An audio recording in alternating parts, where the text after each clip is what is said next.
Welcome back. October is Spina Bifida Awareness Month. Spina Bifida is the most frequently occurring permanently disabling birth defect. On average, 8 babies are affected every single day. Now, even though scientists aren't sure about the exact cause of the birth defect, they do believe genetics and the environment are prime factors.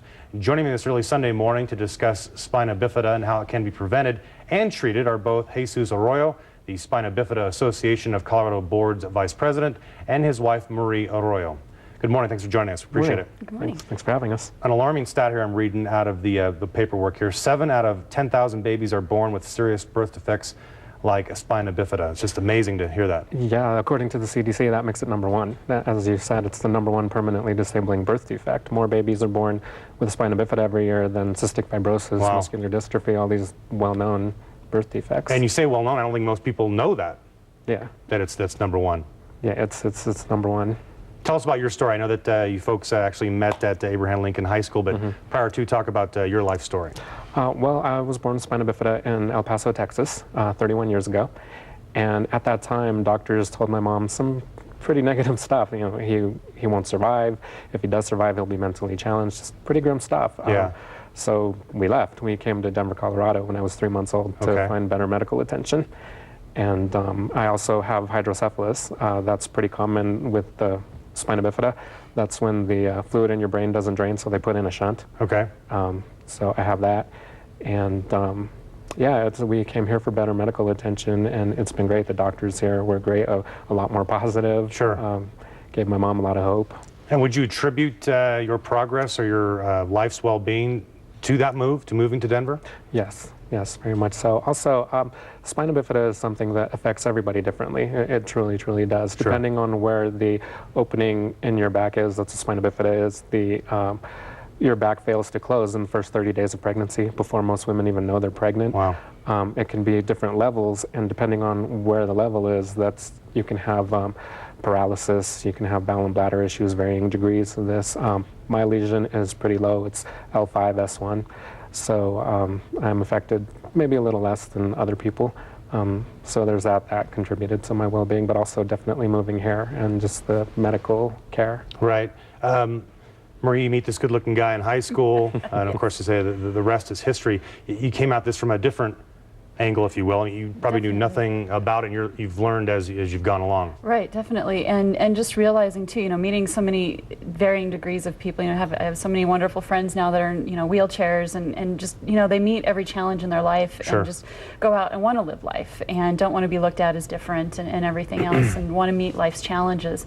But the big thing too has been the medical care. The doctors here Sure. and across the nation are starting to realize that we have a huge population of people with spina bifida because of medical advances are growing into adulthood, and so that's facing a lot of new challenges as well, and they're starting to track and make sure that the medical care is there and in place. Let's take a step back here, folks, if we can, and at its basic point, exactly what is spina bifida? Spina bifida is what's called a neural tube defect, which means that it happens in utero and it affects the spinal cord. It's when the baby's back doesn't close within the first 30 days of pregnancy. So what ends up happening is that you're born with nerves and your spinal cord outside of your body.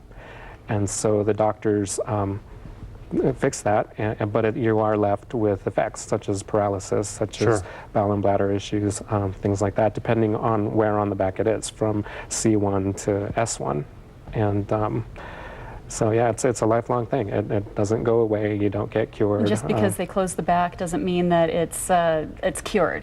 There can still be complications that occur over lifetime. That there tends to be some degeneration that's happening quicker. Everybody as they age, there is some degeneration, Sure. And so you see that with spina bifida as well. And that's part of what we're about here today too, is getting the message out, because a lot of people don't realize that the association is out there and that we're here on a local level as well for information and for connections and contacting for that mother that is pregnant and finds out that she has a baby with spina bifida, to the adult that's lived with it for a long time in their life and is starting to have more complications. That the association is here for activities and socialization, but as well for medical information to help educate doctors, to help educate the individual. Right, and Marie, if I'm reading the research correctly here, there are things a pregnant mother can do, correct? Right. Things you can take to perhaps guard against spina bifida? The message for a long time has been to take your folic acid. If you take 0.4 milligrams of folic acid every day, if you're of childbearing age, is kind of the recommended dosage, just to help with some of these neural tube defects and everything,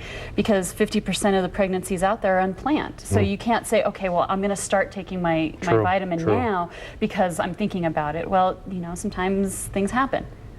So it's good to have your folic acid, and that is one big factor. I think 95% of the incidents of spina bifida have no family history. There is some genetic component, but you know, 95% it's the first incidence in the family. Sure. Well, and also I'd like to say, this being also Hispanic Heritage Month, Hispanics are, there's more of a chance of being born with spina bifida when you're Hispanic. I think the rate is 1.5 times higher for Hispanic ladies, and they're not sure why. They don't know if that's genetic or if it's diet or if it's the environment, but it is higher. So it's very important for everybody, but particularly Hispanic women to take their multivitamin every day, which has the 0.4 milligrams of folic acid. Good advice. You talk about the education process, and one of those ways to do that is through a fundraiser that you have every year. It's actually coming up in May, but it's always good to plan ahead. Talk about the fundraiser. Yes. Well, we have our annual 5K. We brought you a t-shirt. We brought you a t-shirt. Nice. This is from last year, and yeah, it's our biggest fundraiser of the year. It's the 5K walk, run, roll, and it's going to be this year on Mother's Day. We'd like to have everybody come out. Learn a little bit more about spina bifida, learn a meet little some bit of our more. families and some of our adults, and it's an awesome time to help people realize that, you know, we're out being active adults and active people in our community. And an awesome time to help support our cause and help us, you know, everything needs money and money Well, and to also run.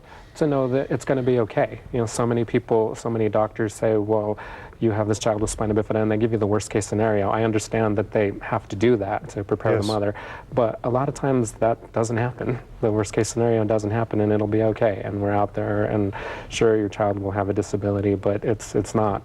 What a lot of doctors and you guys are doing a lot of great things for the community, and wish you guys all the best of luck. And thank you. God bless. Thanks for coming in. Thank you. Jesus and Marie, thanks for your time this morning. Appreciate it. Thanks for having us. That's all for AM Sunday this early Sunday morning. Have a great day and a great week, everybody.